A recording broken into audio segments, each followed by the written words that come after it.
it up for Ryan O'Donnell?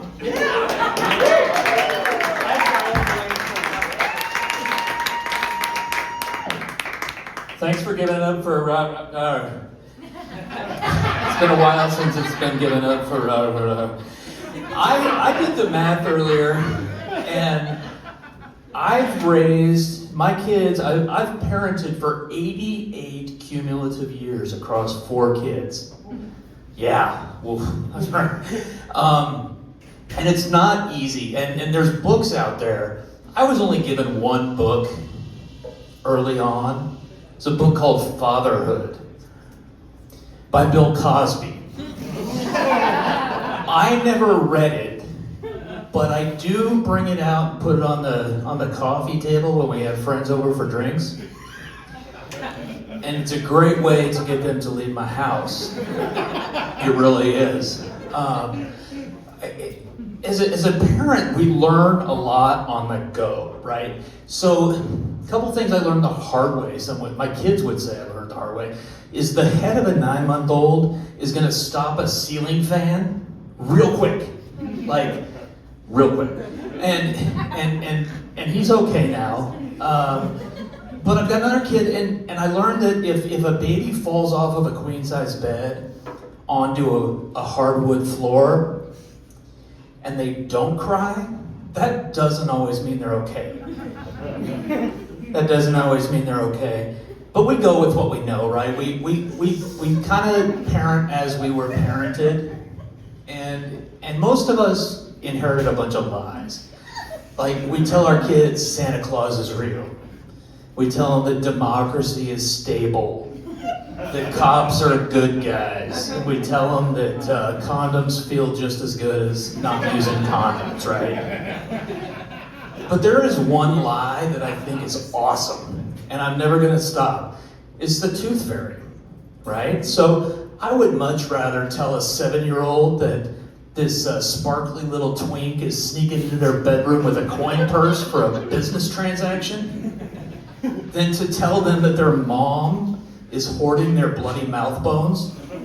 Right? Like, ladies, what are you doing with those? I don't know. And I don't think you're keeping them with the baby hair and that umbilical cord piece that looks like a dried raisin. They're not keepsakes after a while. After a while, they're evidence.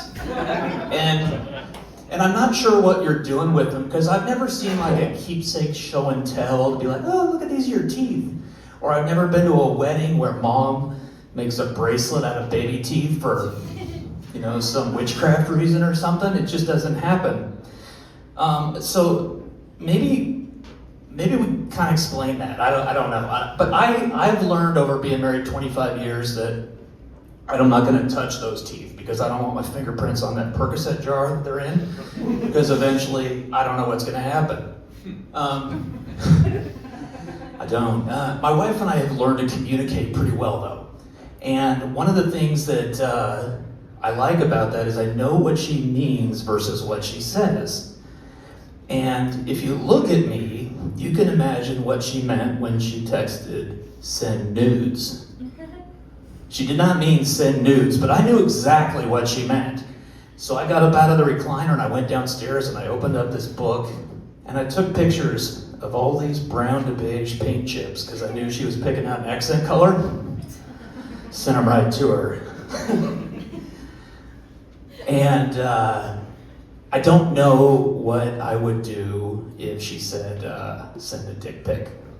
Because I would have to choose between Van Patten, Van Dyke, and Andy Dick.